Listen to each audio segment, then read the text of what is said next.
everybody, whether you're on the East Coast, West Coast, or around the world. This is Coast to Coast. And, of course, we got Pags back in the house, fresh off his experience there in Green Bay. So we were talking a little bit, before, but, I mean, might as well carry that into the show, man. Going to the draft is always a lot of fun. Green Bay was interesting. Like I said, when I rank it from the drafts that I have been to, it actually ranks higher than a couple of the ones, like it ranks higher than Vegas for me because like I don't like things Vegasified. Like having first off, for anybody who doesn't live in Green Bay, because Dustin sees this all the time, there is something about when you're driving down the highway and then you all of a sudden see the stadium in the background, and you get to see the big G. So like when we showed up at we first got there, it was night, probably somewhere around 9 o'clock at night, and that G is always illuminated, like so you can kind of see it, and it's just like as we're going down the highway, next thing you know, all of a sudden you see it in there, and it's like wow, it's and it's like the biggest thing to anything around it because everything around it is houses that maybe have 2 stories. Most of them are actually rancher style houses and stuff like that. So it adds to the iconic vision of it all. You know what I mean? So, and it's the people are really nice. It was a lot of fun to be there. It wasn't as crowded as I thought it would be. I know that they got a couple, like 100,000 people that showed up every day, but it really was a lot of space. Yeah. So the total number, I think, was like 614,000. I think is what they said the total number was for the 3 days. That's pretty good. I mean, especially for a city that's 110,000 people. Well, but you got a lot of people. There was a lot of people that came out from North Dakota, South Dakota, some people from Canada. There was a lot of people that came out. Like Detroit showed up, and a lot of people from like Indianapolis and such. They all like sort of traversed there. Minnesota was really highly represented. This is one of those. It was just, like I said, it was interesting to see it, and it was a large enough space. In Detroit, it was a little bit more compact because of the setup. Here, it was a lot more open. So, like, even the way that the stage was set up was awesome. Like, there was some space. Like, in Detroit and in a couple of other places, you're packed in like sardines. And it gets tight. Where here, you could kind of stretch out a little bit. And, like before they started to say, hey, you got to get back in the aisles. Which was really kind of nice. It was like having that little bit of space. Other than that, I mean, the way that they pulled it off was great. I think that you were able to kind of get a portion of Lambeau Field along with seeing everything the NFL has to offer. The weather kind of cooperated some. I mean, the Friday. I mean, in that though, what was the crowd capacity? Even on Friday, though, it stopped raining before the actual draft started. Like, it rained all morning into early afternoon, but then it got to be like 4:30, and then it just stopped, like, right before the draft actually started. Oh, I mean, that's nice. It made it a little bit easier. Were there actually attended? Was it just a couple 100,000, or you think it was more than that, or? Well, he's saying that the count was about 615,000. Yeah, 614,000 for the whole weekend. The first day was like 205,000. The second day was the least attended day just because of the rain. Then obviously day 3 because they had the free Bradley Paisley concert after the draft. There was, I think, more people on day 3 because of that. It was a nicer day. It was the nicest day out of all 3 of the days. And and then there was like the first day I was stuck on the side where we were parked at. So I was at Kroll's and stuff like that. Day 2, I kind of went onto the other side and I realized they had a whole nother stage back there. Like it was a whole big concert back there. There was like 3 or 4 stages actually set up. Yep. It was kind of cool because I was like, I went to Andruzzi's, whatever that's called. And then there was a whole monster setup of I don't know who was playing there, but it was like, I mean, it was a lot of fun. And like I said, it was spread out enough where you weren't running over on top of everybody. It wasn't like herding cattle one place to another, which sounds kind of funny there because it's a lot of cows. And then it's always kind of interesting. Like we stayed about an hour away. So, and we passed like every cheese factory known to man. It is the dairy state, so you knew you were going to be seeing that. Yeah, like we were closest to Sargento. Oh, you should have stopped at Sargento and got some good samples of cheese curds and stuff there. Yeah, and then there was we were right near Johnsonville. Yep. Johnsonville Rock Factory. Yeah, so it was like that was. So it's like with all that stuff, and then on top of that, we were at Road Course America with the bikes. So it sounded like there was a big swarm of bees that was coming. Hey, next time you roll up through, if you ever get that direction again, go through Sheboygan for a minute because the armory there, right down on the ocean, that's where Red Auerbach played, and that's the only stadium he ever said he couldn't win in. That's a lot of history when you talk about the NBA. Yeah, so there's a lot of history in Wisconsin sports-wise. Matter of fact, correct me if I'm wrong. Didn't the Reds and the Phillies play a game a long-ass time ago in Sheboygan, I believe? Yeah, at the Sheboygan High School field now, yeah. Yeah, so there's a little Philly history there in Sheboygan. And Pegs was only like 20 minutes from Sheboygan because where Road America is, if you go 20 minutes to the east, you're in Sheboygan. So he was actually really close to Sheboygan, just in the opposite direction. Well, and I had to stop there to go see. We had to see the largest flag flying. Yeah. Oh, yeah, it's a big flag. That's right. That is a big flag. There was no wind, and it was, I guess it rained a little bit, so it was sucked up against the pole, which sucked, but you could see that it was a very big flag and a very big pole. Big. It's got a big pole. But so yeah, so we stopped in Sheboygan and had some cheese curds, had the burgers and stuff like that. Did you go to Charcoal Inn? Is that where you had your burger? Did you make it there, or where did you have your burger in Sheboygan? Oh, we didn't go to Sheboygan to have a burger. I'm sorry. I thought you said you went there. Okay. No, we were at Kroll's when we had the burger. Okay, I got you. The cheese curds, and then we found out that you can't have them beer battered and then be squeaky because you need to have squeaky cheese curds. I don't understand. There's nothing better though when you walk in there, Pags. When you walk in the Charcoal Inn and there's this like 80-year-old lady behind the counter. What would you like, son? You want a butter burger? I got you, no problem. She slaps that burger on the charcoal grill, and then she slaps about 2 pounds of butter on it. It'll be ready in about 15 minutes. Did she have wood teeth too? Like, how old are you? But I will say this: it's a damn good freaking hamburger. Believe it or not, it's actually a really good hamburger. But it's just awesome. It's typical Sheboygan, Wisconsin. I mean, that's just how it is. It would appear that the armory was torn down there. What? It's not there anymore? That's what Gino's saying here. Wouldn't surprise me. Wow. A lot of stuff in Sheboygan is getting run down now in the south end of Sheboygan. Is it really? Yeah. That's great. I can't believe they tore down the freaking armory, man. Dude, you should see it. It's like this big concrete monstrosity. I mean, it's freaking huge, but I can't believe they tore it down. That's fucking neat. Well, I mean, if it's a concrete monstrosity, I would say by definition that's why they tore it down. Oh no, it was beautiful though, Bo. I mean, it was architecturally, it was nice. It was a very beautiful building. I just can't believe they tore it. I got you. That's crazy. That's like losing a lot of history, especially for Sheboygan, which is a small town anyway. They really could use that kind of history, But oh well, it is what it is. Never mind. God rest in peace. And then, I don't know if they have said Sheboygan in their own town as much as what's happened on this show already. Probably. That's exactly what I was just thinking. So. You're probably right, Bo. And then to go from Green Bay, and then to go to Wrigley Field.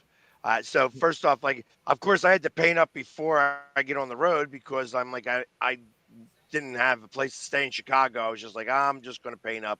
We stopped for breakfast in like I guess a suburb of Sheboygan, because it was just where we stopped for breakfast at, and they're all looking at me like, do you remember what the place was? Do you remember what the place was called?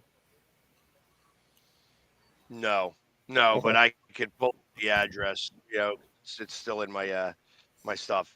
But and it was just like I just had bacon and toast. I couldn't really do much else because you can't really eat with the makeup on and stuff. But they loved it. They're like, this is about crazy. Like seeing me like this. I'm like, yeah, I got to go to Wrigley Field. It's a straight drive to there. So it was a lot of fun. And then, like I said, going from Lambeau Field to Wrigley Field is very similar. I mean, because it's very similar style in terms of the design, like in just how they're built and things of that nature. Like they like their neighborhoods. Yeah, they're both neighborhoods. Both are like green. Like Wrigley Field's green, and just I like the old style lights and just going in there and just seeing everything for its first time and just like looking at a stadium now that has seats that have obstructed view is interesting to me, because I remember when there were stadiums with obstructed view. They don't do that anymore. Obviously, every new stadium does not have any obstructed view seats, but there are seats right behind the poles. Like I got all these poles that are holding up the 300 and 400 level.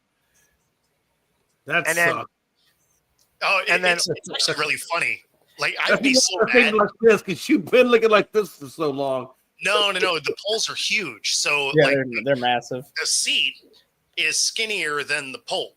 So what do you do? Like, is that a cheap seat? I mean, that can't be very much money. What you do is you go get a beer because you're not going to see anything from that seat. Right, exactly.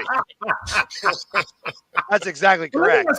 Hey, Pags, when you were in that stadium, because that's obviously a super old stadium, what were the bathroom conditions like? I mean, did it look old, or were they pretty nice, renovated bathrooms and stuff? Well, they were renovated. They had urinals, but they also had the troughs. The troughs. Yeah. Yeah, they did. You can always tell an old stadium by the giant trough in the middle. You know what I'm saying? Hey. And so it's like that's kind of funny to me, of course. But I remember when there was all troughs and stuff. I'm old enough to remember stadiums that looked like that.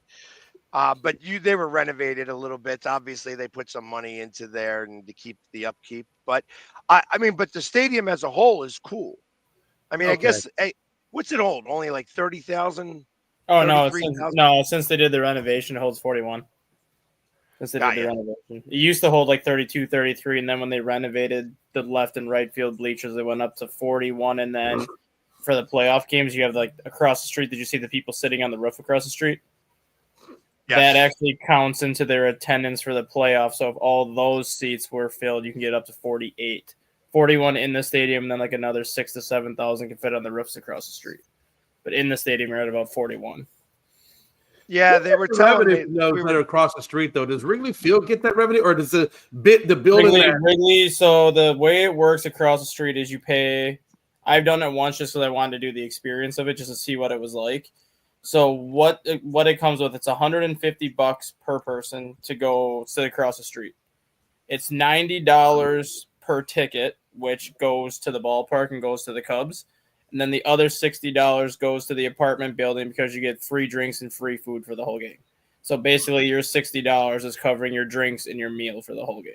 Challenge accepted. Exactly. Yeah, if you're paying $150 and some of it's going to the ballpark, I'll give the building $60 for food and drinks for the whole game. When you look at how much it would normally cost if you got that at the ballpark. Well, that's what I was thinking. One bartender. I think it's usually one, sometimes two. For the playoffs, they always have two bartenders because otherwise it'd be busy. But for like a regular season game, it's usually the one bartender up at the top, and then they have a couple food runners. Hell, I'd do that. Shit. Right? Doesn't sound terrible. No, not at all. I wonder if they give you parking, if that includes parking at that building too. It does. Everything. Oh, hell yeah. If you give me parking and food, yeah, I'm down for that. For $150? Sure. Hell yeah. Well, but and the game was a good game to watch. I mean, it went fairly quickly. It wasn't very windy and cold. Yeah. It was and it was a lot of fun. I mean, I had a great seat. It's behind funny. I was right behind the camera guy. Oh, nice. I'm right behind the camera guy, and it's me, mascot Troy, and then 2 Cubs fans. But the one Cubs fan's got a mohawk. Actually, the guy's got a mohawk, and then Santa Claus. Nice. And so now that's a combo right there. The ESPN camera guy, he's like, he turns around and takes a picture of us. He says, "This is maybe the most random group of randoms I've ever had in my life behind me." Like to see me painted up, Troy Polamalu, a guy with a mohawk, his girlfriend, and Santa Claus. Oh, well, and then even the guys, the guys on ESPN, they're like, "What's going on in Chicago?" It was funny that you say that because right before they cut to your picture, like on ESPN, they were showing like the giant beer snake that the people make in the outfield where you can go like 40, 50, 60 feet in the air with like the beer cups. And all of a sudden they're showing the picture of the beer snake and they're like, in other news, what's happening in Chicago? And then they cut to you guys. So they're probably like, wow, they drink way too much at those stadiums. Right. Well, and there was a monster fight. I mean, it was a monster fight. I mean, everybody, and they like tumbled like 4 rows and stuff like that. It was like everybody in the stadium. You know, it's a good fight when everybody in the stadium's going, "Ooh, ooh." Somebody must have been talking shit or something, and I guess a fight broke out. Or I wonder how that all came about. You know what? I haven't found it yet on Instagram. I'm sure it'll show up because it's a Phillies fan and a Cubs fan. At least I have to imagine it could be 2 Cubs fans. I mean, they could fight each other. They fight each other all the time. But I got to imagine this was a Phillies versus a Cubs guy. And I don't know what happened because I saw one green shirt, and I saw that green shirt tumble, and then I didn't see the green shirt, and I'm like, yeah, that Eagles guy is getting his butt whipped right now. Like he's getting mauled right now by about 18 Cubs fans. So I was too far away to help. Yeah. Damn it. But it was fun. It really was a blast. So I would say the trip was a success. And I finally got to meet Paige. I tell you, he's a lot taller in person. Okay. I did not say he came up to me and I expected that like he's somewhere around 5'8", 5'9". He's like 6 foot tall. He's like as tall as I am. I'm like, oh, I thought you were much shorter. You looked much shorter on camera. We're gonna teach posture on this show now. No, my chair. I have like a reclining chair that is stuck in recline and it doesn't come out of recline. That's the only chair you have? Otherwise I have a couch. But the couch, if I would put the computer on the couch, you would never see the camera because it's right in front of the window, so the sun glare would just be on the camera the whole time. Maybe we should get a new chair. Right. This is my chair. I love my chair. This is my broken chair. This is where I take my chair. I'm like the old man that takes naps in the chair every day. Like this is my chair. If I sit in here long enough, I will take a nap every day. Gotcha. I have to get some recliners. I have a couch that I am not really a big fan of. I don't like uncomfortable couches, and I have one. I've never understood why people have uncomfortable couches. Just throw that shit away and get something. Well, I'm not home enough to do it yet. I got you. Like it's like I never spend time on the couch, so it's never like a thing like that. So, and if I was to get another couch, I wanted to have a recliner. I might, because you might as well go out and then have the charger right next to you, so that you don't have to do anything like that, and like just play that whole game. And see, those kinds of couches make sense to me. For like, I had one that was like that in the waiting room of my auto repair shop. Right, I wanted to be comfortable and aesthetically pleasing, but not so comfortable you actually wanted to stay. right? Like if I was going to do an oil change, sure, right? Because you're going to be there for 15 minutes, whatever. If it was anything else, I wanted it to be comfortable, but not comfortable for a long time, so that maybe you would go somewhere else and let me do my work. Right, you don't have to sit there and watch me working, because sometimes I have an expletive that I don't want to have to bite my tongue on. Yeah, sometimes, like most every other word, but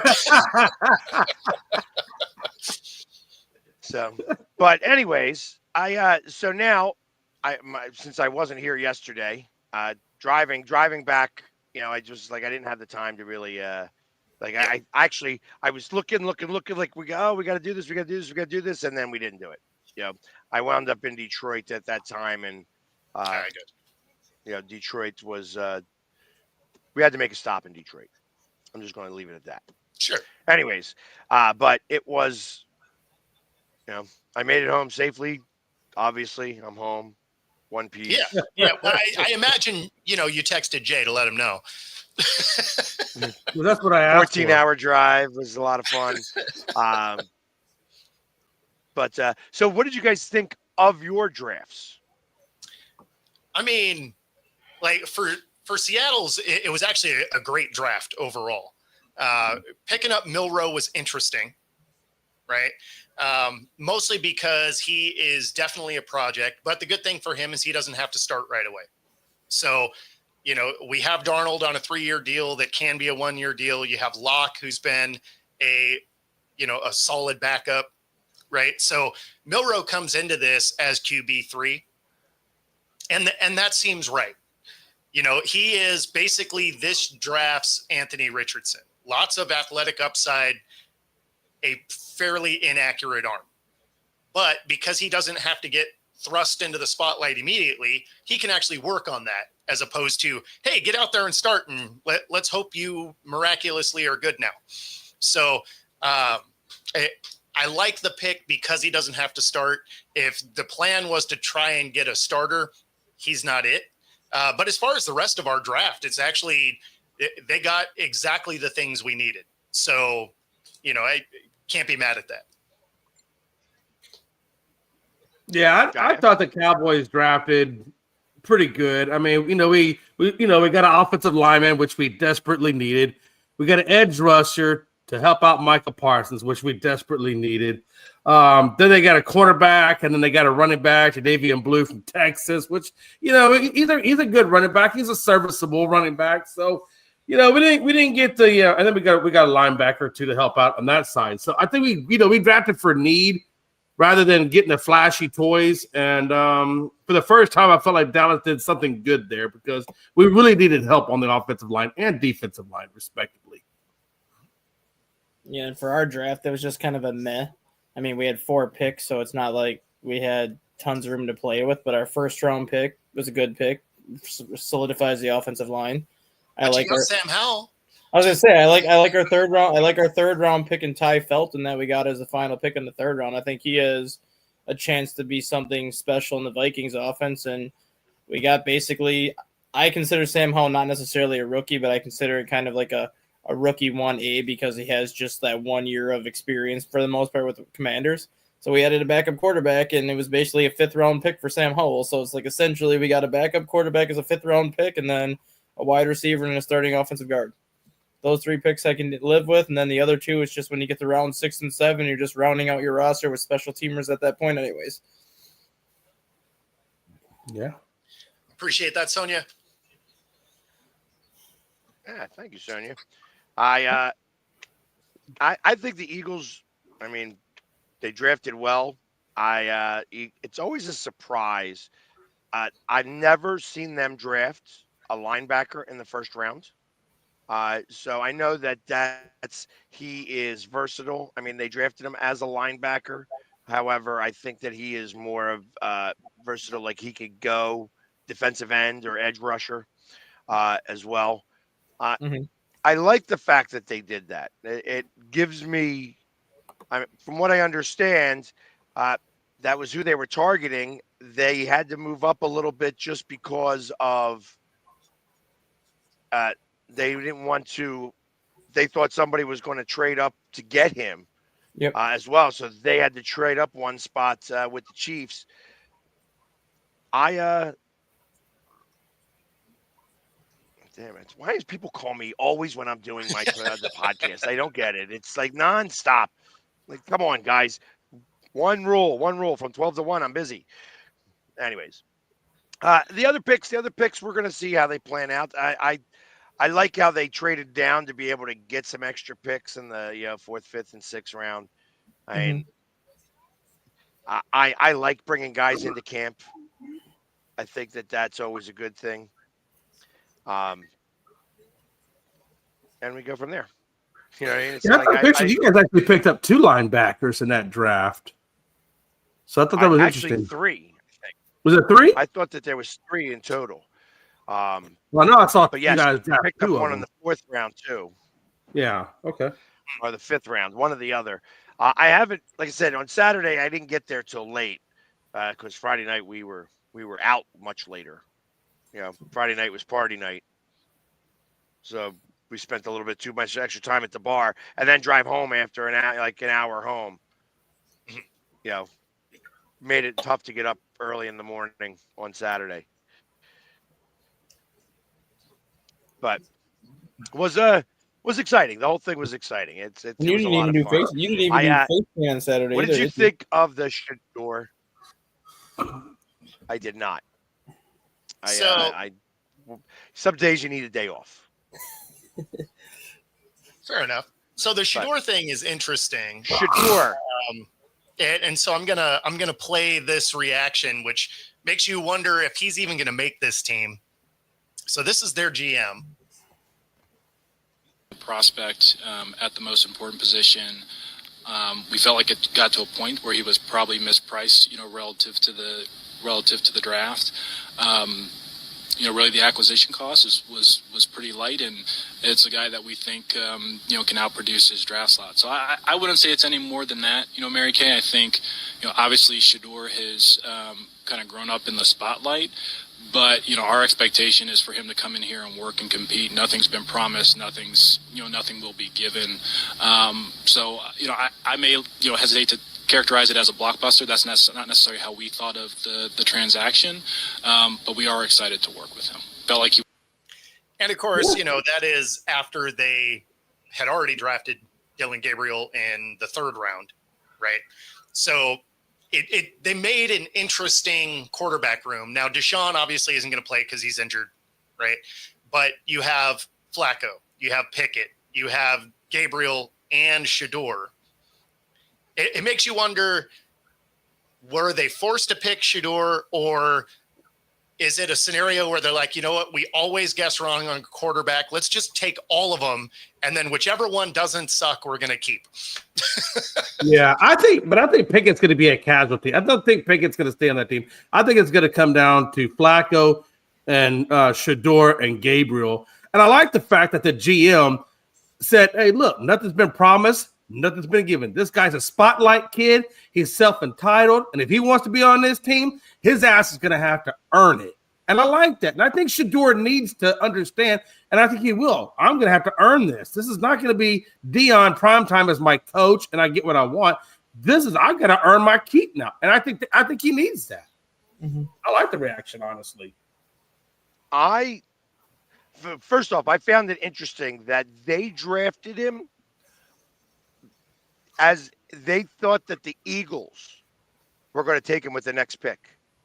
Yeah. So That it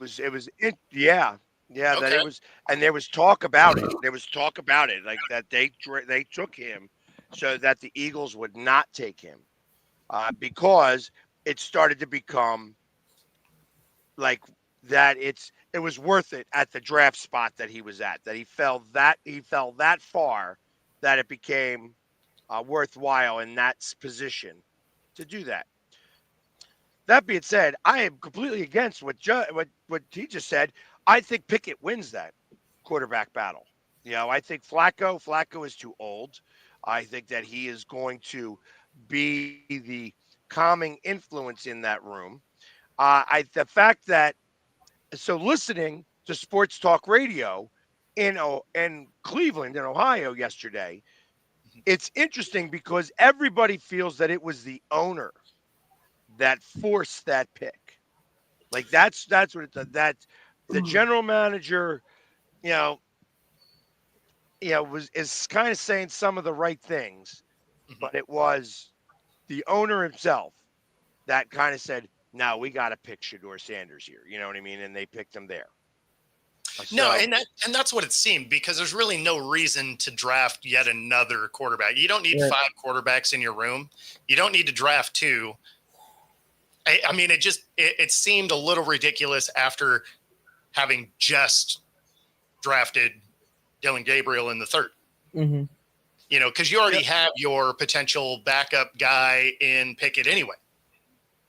So I don't know. Actually, you're saying potential backup. I think Pickett wins it. I think Pickett wins the starting job, but I think he's on a very short leash. Well, and I actually get why some of these teams wouldn't necessarily want him, especially as Shedeur continued to slide, because as soon as you start getting into that 3rd round, all of a sudden you're looking at the talent there as potential backups, right? Mm-hmm. And do you want the chaos that comes with Shedeur as your backup, right? It's the same reason that Cam Newton was never going to be a good fit as a backup. He just brings too much craziness with him. And if your starter starts to struggle, then there's just so much noise to make Cam the starter, or in this case, it'd be Shedeur, right? And so it's one of those double-edged swords, right? Like, some of it is great for the brand to have all this craziness around you and whatever.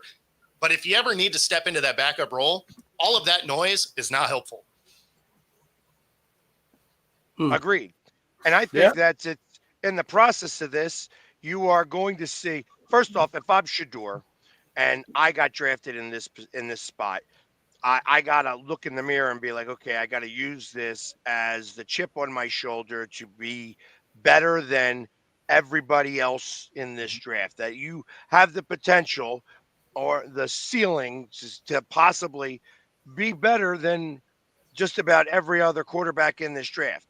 However, as you saw in that last video where he's dancing and acting the fool, that is what I see.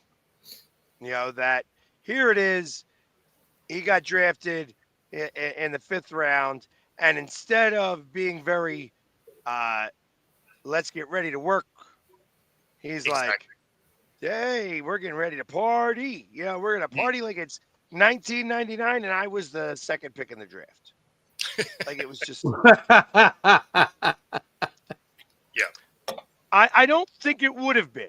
Actually, I thought that if he didn't get chosen in the 5th round, that he wouldn't have gotten chosen at all. And that there's no need to choose him. I thought he would have pulled his name out of the draft if he didn't go in the 5th round and figured out how to go back to college. Because there is, like Bo was saying yesterday, there is a way that you can do it. Obviously, it's kind of a lengthy process. But I would not have been surprised if he did not get taken in round 5, if he would have just pulled his name out and said, I'm going back to school to try this again. But he would have had to change his number. His number got retired. Yeah. That's right. Yeah. Or maybe he gets his 2nd number retired somewhere. Also, so ridiculous. I got to ask myself permission to wear my number again.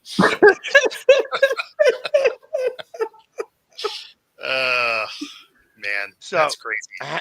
And speaking of Cleveland, how about them Cavaliers? Exactly. Yeah.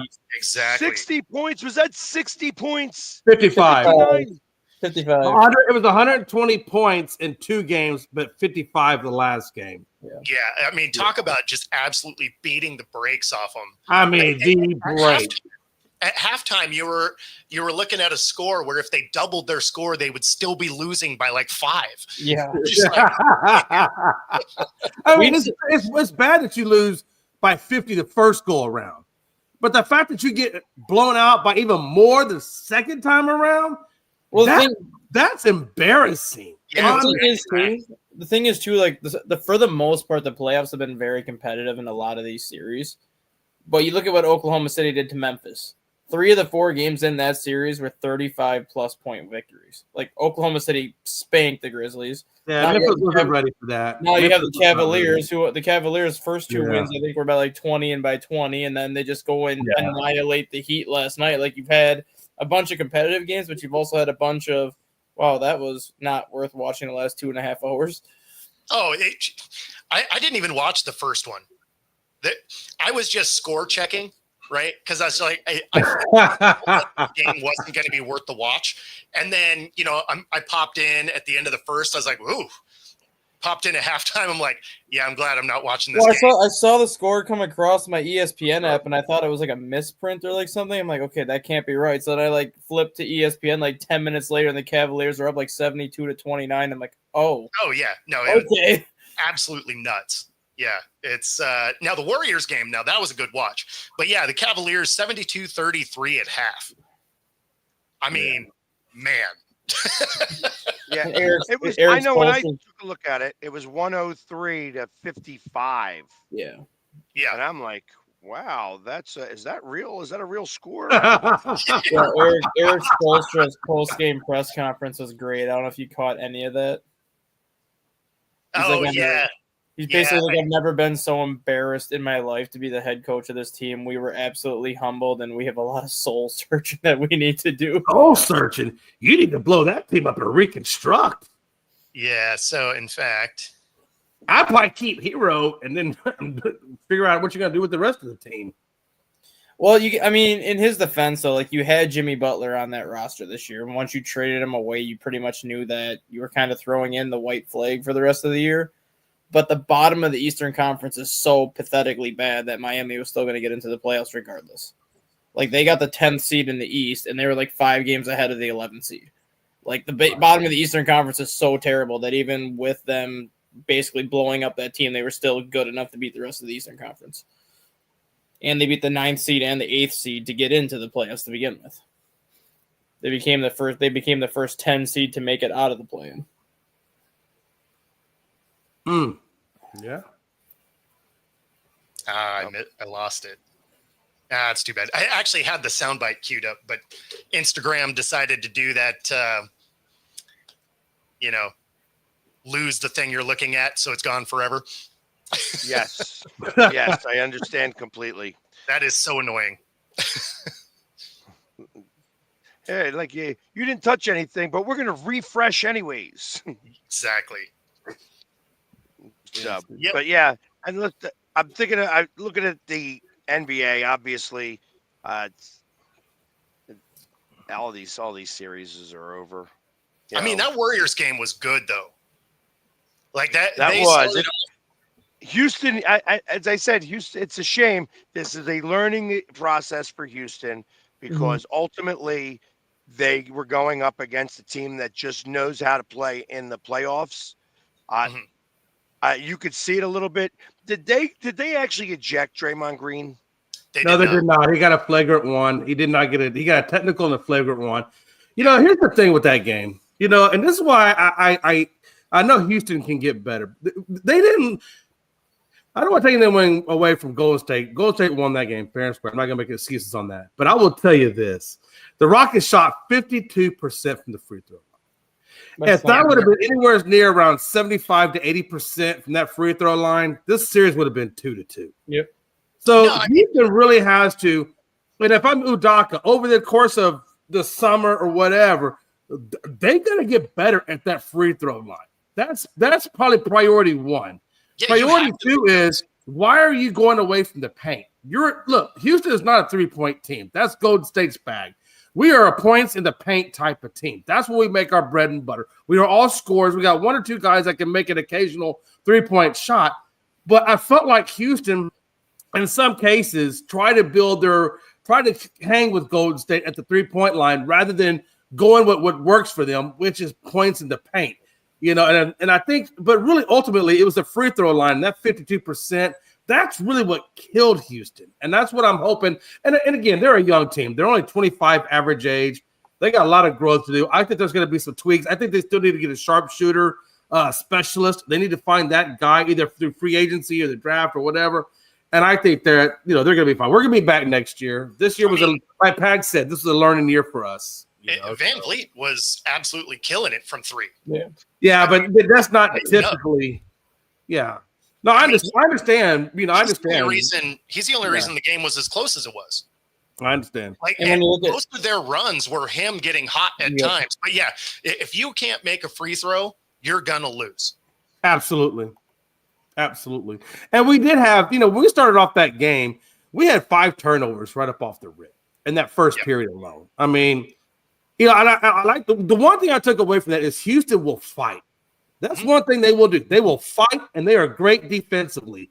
And if, like you said, if they can just improve that free throw line, maybe find a 3-point specialist, that's really the 2 tweaks I think that's going to get them to compete with that next level generational talent, right? I mean, the refs were absolutely letting them beat the hell out of each other, though. Oh, they were. Oh, there were so many scrums. It was 90s basketball for sure. Like, they were out there beating each other up and not getting whistles. Like, that was probably the most enjoyable part of that game. Like, they're playing basketball again. Nice. There were 3 or 4 times I thought some full-on melees were going to break out. Oh, yeah. There were 3 or 4 times. What I like most about the Western Conference playoff picture as opposed to the Eastern Conference playoff picture is you're going to have a 6 or a 7 seed in the Western Conference Finals. Because the Warriors are probably going to eliminate Houston as a 7 seed and Minnesota's up 3-1 as a 6 seed on the Lakers. You're going to have a 6 or a 7 seed in the Western Conference Finals. And that just goes to show you how deep that Western Conference is, because as a 7 seed, I'm sorry, Golden State is probably the best 7 seed in NBA history.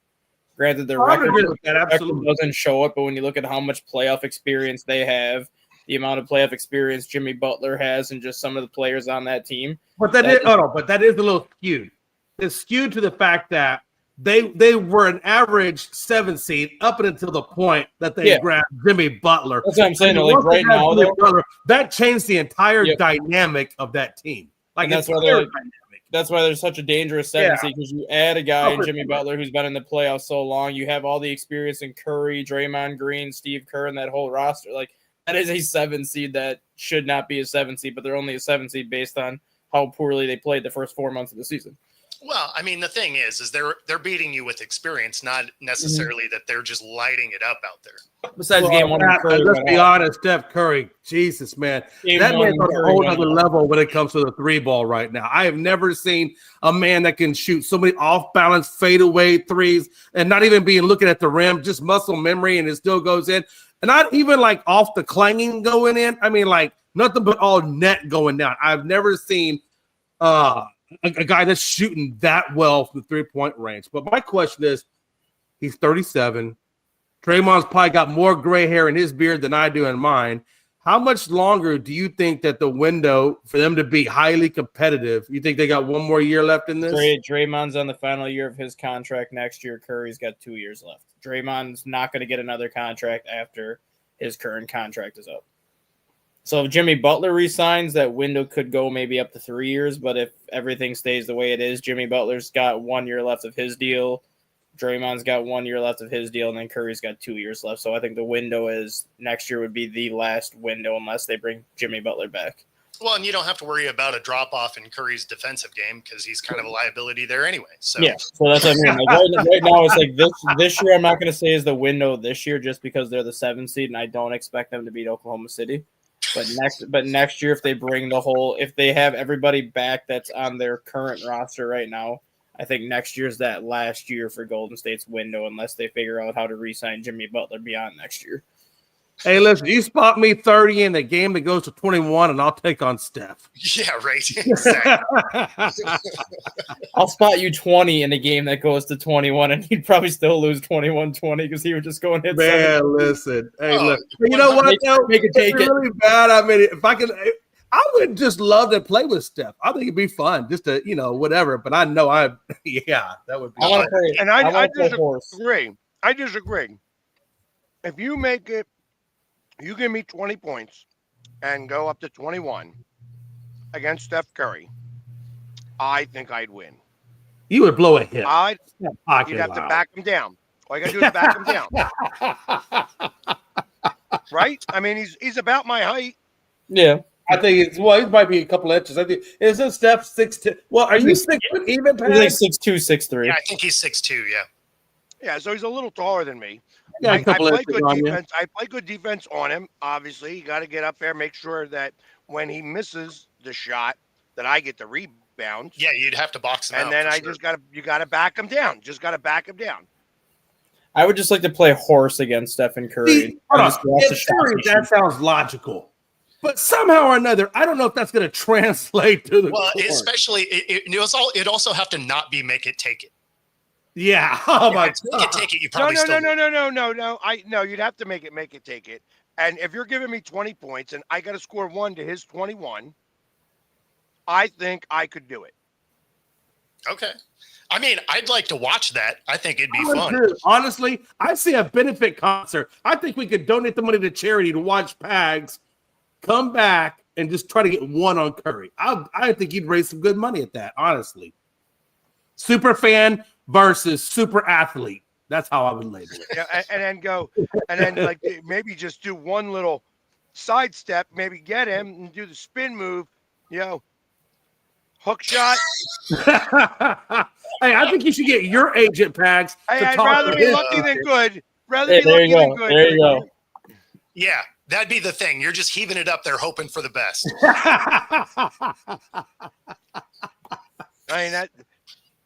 I think we should get some agents talking, Pags. I think your agent needs to get a hold of Curry's agent, and let's see if we can work this out. I'll fly in. He's a little busy. He's a little tied up right now. So yeah, right. Like there's this whole playoffs thing. No. You know what I'm saying. But down the road, when it's all over, yeah, let's get some agents talking. I'll fly in for that one. What? But I'll even bring my first aid bag, so when Pags calls over, I can help him.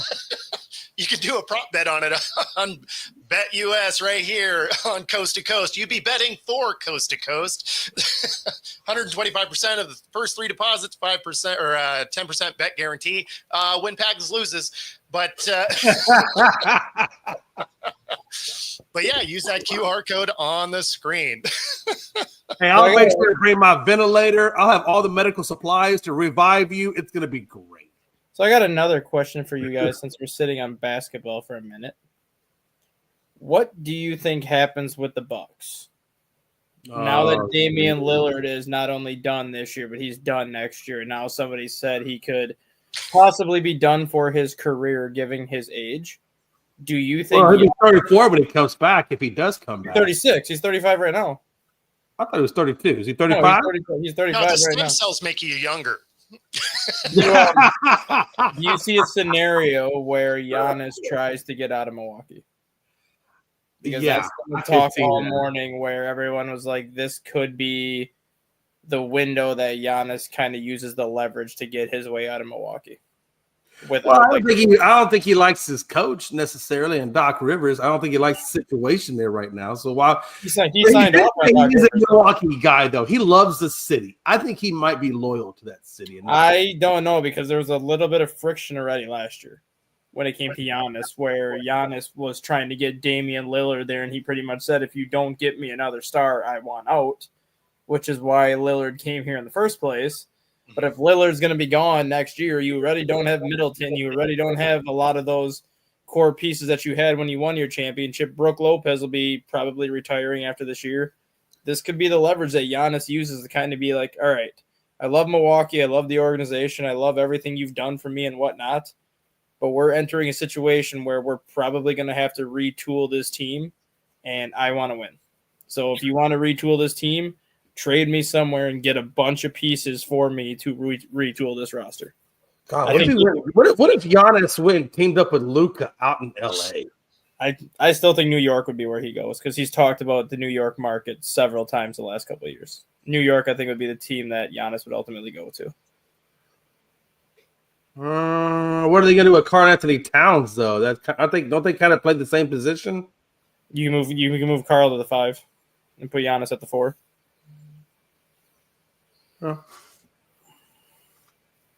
Because Karl Anthony Towns doesn't really play a 5 anyways. He's more of that stretch forward as it is. So you could technically have Giannis and Karl play the same position, and just Karl Anthony Towns is more the outside shooter versus Giannis is the driver. Because I think if he went to LA, you put him at the center. Because let's be honest, what is LA missing? LA's missing a couple of things. Number one, they don't have a bench they can trust, and number two, they have no center. So if you put him at the center position, get one or two guys to help out that bench, LA could turn into a pretty dangerous team. Besides, you said he wanted to win. Why would he go to New York? It's just like the thought process though, because I think he wants to go to a big market. Yeah. In New York, those aren't the same thing though. Well, New York is both New York and LA are 3 seeds in the Eastern Conference. So they both have a very good roster, but I think New York is missing like that final piece. And the same thing with Los Angeles. They brought in Luka. They still have LeBron, but they're missing kind of that final piece. So if you add Giannis to either Los Angeles or New York, Bubba, they're missing 2 pieces. That could be the final piece. They don't have a bench that they can trust. That's why you got Braun out there playing 46 minutes, looking like he's about to kill the hell over because they don't have a bench that they can trust. So, I mean, they're missing a bench and they're missing a center. But both of those could be easily rectified. If Giannis came over, that would rectify one, and they'll find out the other pieces in free agency to figure that out. I mean, that could work. I've been thinking that Giannis is ready to leave here. He wants something different. Yeah. I think this is not. I'm not gonna say he's gonna use this as an excuse, but this is kind of that window where he could kind of use the leverage a little bit more. Basically, be like, Damian's gone, Middleton's gone, Lopez isn't coming back. We already lost Drew Holiday. Like, I'm literally the only one we have left from that championship team. Like, why don't you just trade me, keep me happy? You can get draft picks and 4 pieces in return, and then you guys can rebuild faster. Well, they probably should do that anyways, except the fact that, they got Doc Rivers as the coach, which... Hey, let me ask you this. If Giannis leaves, how long do you give Doc before Doc's out of there? I got to imagine Doc's days are numbered in Milwaukee.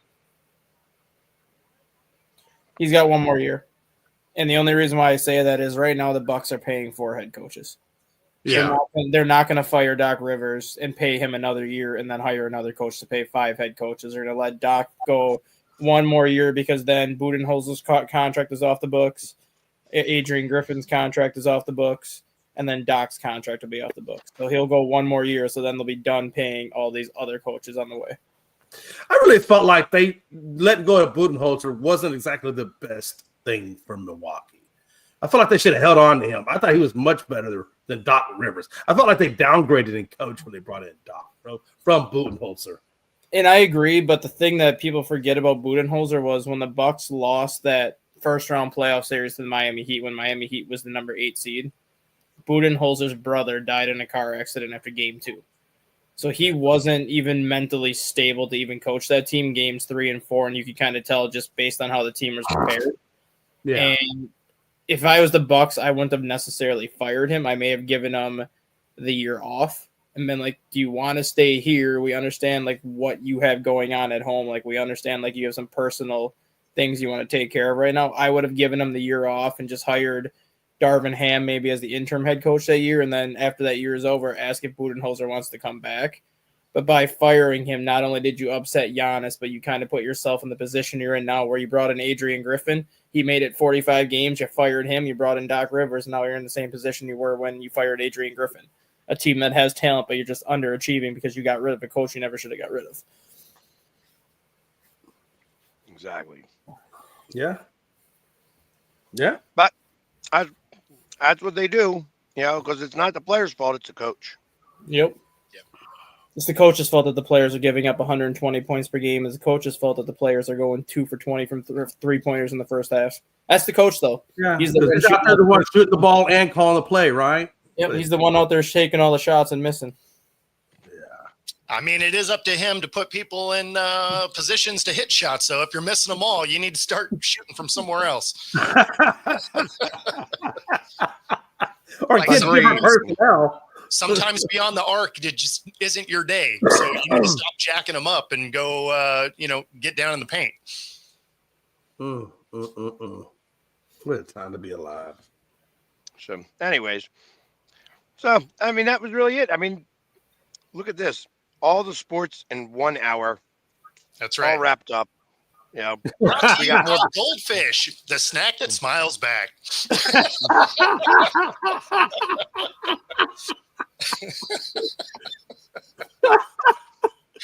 I tell you, sometimes this show just drags on.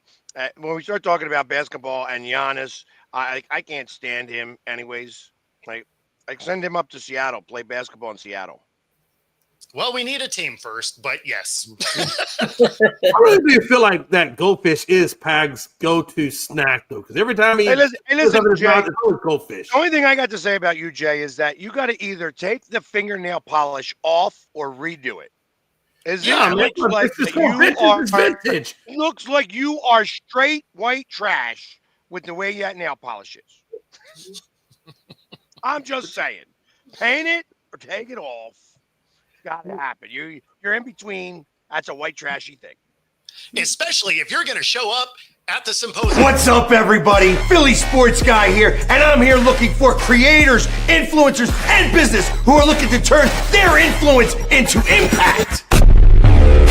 Join us on May 17th at Rex Studios Philly for the first annual Philly Influencer Symposium. This is the ultimate networking event for all influencers, creators, and businesses who are all doing big things in and around the city. It's all going down with your host, me, the Philly Sports Guy, and a powerhouse lineup of speakers, panels, and networking that's going to leave you leveled up and fired up. Whether you're repping your brand, building your business, or just want to connect, this is where Philly's most powerful voices come together. So I look to see you there on May 17th at Rex Studios Philly for the Philly Influencers Symposium. Get your tickets before they're gone. Let's go, Philly! Yeah! And that does get us to the top of the hour. If you are watching on YouTube, be sure to like and subscribe. If you're watching on Roku TV, stay tuned for the next hour. Otherwise, we're going to get out of here. Enjoy the rest of your day, everybody. You put my heart.